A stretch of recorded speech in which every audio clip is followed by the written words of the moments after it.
like, subscribe, and press the bell icon for more new notifications. Hello friends, welcome back to my YouTube channel study art hub. So आज मैं 50 most important question solve कराने वाली हूँ। So video को बिल्कुल अच्छे से देखिएगा, ध्यान से, क्वेश्चंस को स्किप नहीं कीजिएगा। फ्रेंड्स, अगर आप हमारे चैनल पर न्यू हैं सो प्लीज़ सब्सक्राइब।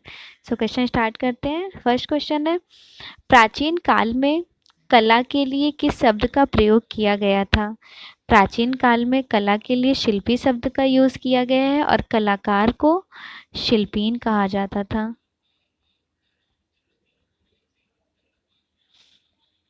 सर्वप्रथम कला शब्द का यथार्थवादी प्रयोग किस ग्रंथ में किया गया था? सर्वप्रथम कला शब्द का यथार्थवादी प्रयोग नाट्यशास्त्र में किया गया। कौशिकी ब्रह्मांड में नृत्य और गीत को क्या माना गया है? शिल्पी। यूनान में कलाओं को क्या कहा जाता है? यूनान में कलाओं को देखने कहा जाता था। देवशिल्प को यूरोप में क्या कहा जाता है? देवशिल्प को यूरोप में कहते हैं कॉस्मिक आर्ट। प्रागैतिहासिक युग के मानव को जीविका का मुख्य आधार क्या है? उनके जीविका का मुख्य आधार था शिकार करना।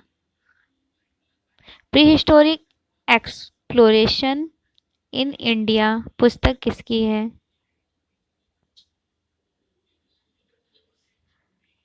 अमरालानंद घोष की। कशेरुकी जीवों का विषय किस रूप में हुआ है? कशेरुकी जीवों का विकास हुआ है मेसोजोइक युग में। सिंगनपुर किस पर्वत श्रृंखला के तट पर स्थित है? सिंगनपुर की खोज डब्ल्यू एंडरसन ने की थी और ये है चावरधर पर्वत पर। सिंगनपुर की खोज 1913 ईस्वी में किसने की? देखिए, 1913 ईस्वी में किए थे अमरनाथ दत्त, ठीक है। 1910 में किए थे डब्ल्यू एंडरसन। पर्सी ब्राउन 1917 में खोज किए थे सिंगनपुर की। शेर के आखेट का दृश्य चित्र कहाँ से प्राप्त हुआ है? शेर के आखेट का चित्र मिला है मांडा देव से। छलांग लगाते बारहसिंगा चित्र कहाँ से प्राप्त हुए हैं? छलांग लगाते बारहसिंगा पेंटिंग मिली है होशंगाबाद से। होशंगाबाद की खोज 1922 ईस्वी में मनोरंजन घोष ने किया है। नर्मदा नदी के किनारे है होशंगाबाद। पीपल की पत्तियों के प्रतीकात्मक चित्र किस गुफा से प्राप्त हुए हैं? पीपल की पत्तियां या सिंबॉलिक फॉर्म मिले हैं मंदसौर से। ऐतिहासिक प्रागैतिहासिक कालीन कौन सा स्थल नृत्य चित्रों के लिए प्रसिद्ध है?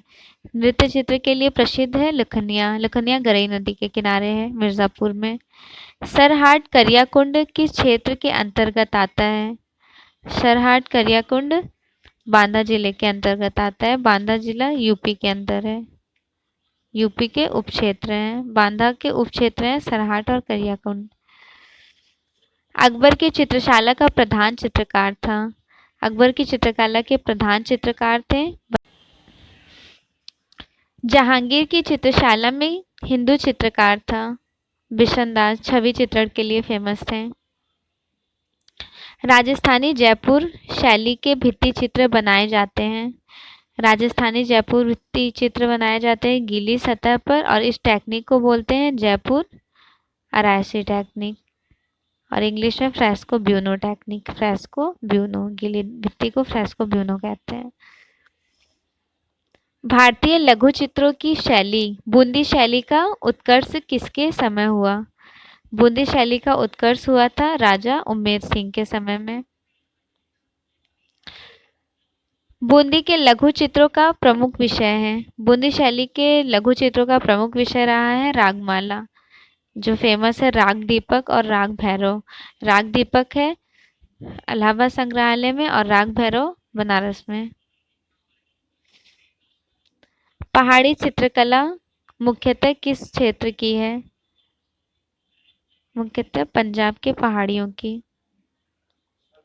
महाराजा संसार चंद्र किस शैली की चित्रकला के महान संरक्षक थे?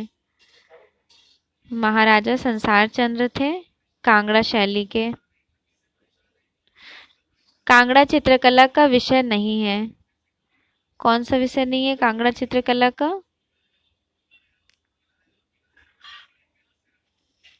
कांगड़ा चित्रकला का पंचतंत्र नहीं है। चित्रकार मानकू द्वारा रचित ग्रंथ है। मानकू की फेमस है जो 1730 में इन्होंने चित्रित किया है, गीत गोविंद। उत्तर भारत में कंपनी शैली का प्रमुख केंद्र था। कंपनी शैली का प्रमुख केंद्र था पटना। पीसी मानक ने खोज की थी 1943 ईस्वी में। औरंगजेब क्या बजाने में दक्ष था? औरंगजेब वीणा बजाने में सिद्धहस्त थे।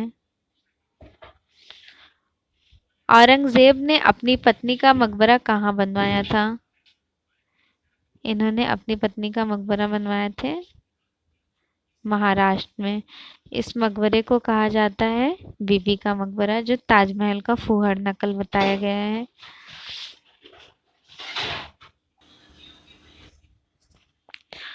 औरंगजेब का प्रसिद्ध सुलेखक कौन था? जवाहर रकम। राजस्थानी शैली भारत के किस क्षेत्र में पनपी थी? राजस्थानी शैली भारत के उत्तरी पश्चिमी क्षेत्र में पनपी थी। बीकानेर का प्राचीन नाम क्या था? बीकानेर का प्राचीन नाम था सपाद लक्ष्य। मेवाड़ शैली को गुर्जर शैली नाम किसने दिया? मेवाड़ शैली को गुर्जर शैली नाम दिए थे पीएन चोयल। किशनगढ़ शैली को उत्कर्ष स्वरूप प्रदान करने का श्रेय किन लोगों को जाता है? नगरीदास, विष्णुप्रिया, निहाल चंद्र, सभी लोगों को जाता है। पारदर्शी छपी चंदेरी ओढ़नी किस शैली की प्रमुख विशेषता है? इस पेंटिंग का नाम है बनी ठनी, जिन्होंने पारदर्शी घूंघट ओढ़े हुए हैं किशनगढ़ स्कूल में आर्टिस्ट। इल्तुतमिश ने ख्वाजा मोइनुद्दीन चिश्ती के दरगाह का निर्माण कहाँ करवाया था?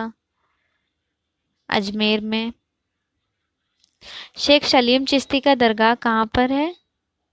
शेख सलीम चिश्ती का दरगाह है फतेहपुर सिकरी में। हुस्ना तथा साहिबा महिला चित्रकार का संबंध किस शैली से है? हुस्ना तथा साहिबा फेमस आर्टिस्ट रही हैं, महिला कलाकार, अजमेर शैली की।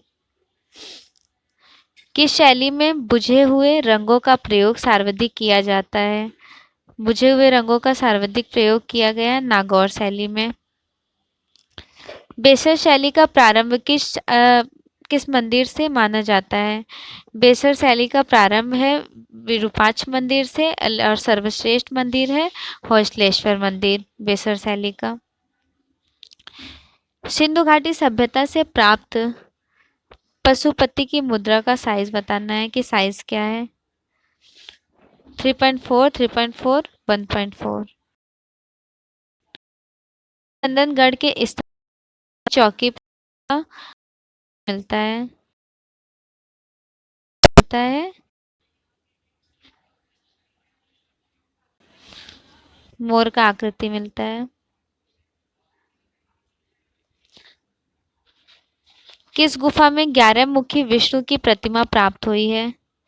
11 मुखी विष्णु की प्रतिमा मिली है कन्हेरी की गुफा से। कांचीपुरम के कैलाश मंदिर का निर्माण किसने करवाया था? कांचीपुरम के कैलाश मंदिर का निर्माण करवाए थे नरसिंहवर्मन द्वितीय। चित्रगुप्त मंदिर का निर्माण किसने करवाया था? चित्रगुप्त मंदिर का निर्माण करवाए थे गंडादेव ने। व्हाइट पगोड़ा के नाम से किस मंदिर को जाना जाता है? व्हाइट पगोड़ा जो मंदिर है वो जगन्नाथपुरी मंदिर है। मोंडेरा के सूर्य मंदिर का निर्माण किसने करवाया? मुंडेरे के सूर्य मंदिर का निर्माण करवाए थे सोलंकी शासक भीम प्रथम ने। रानी उदयमती की बाव किस भारतीय रुपए के नोट पर छपा है? 100 रुपीज के नोट पर छपा हुआ है। हवा महल जयपुर का वास्तुकार कौन है? हवा महल जयपुर के वास्तुकार थे लालचंद उस्ता। किस मंदिर को त्रिलोक्य दीपक भी कहा जाता है? त्रिलोक्य दीपक रणकपुर के। Like, subscribe and press the bell icon for more notifications.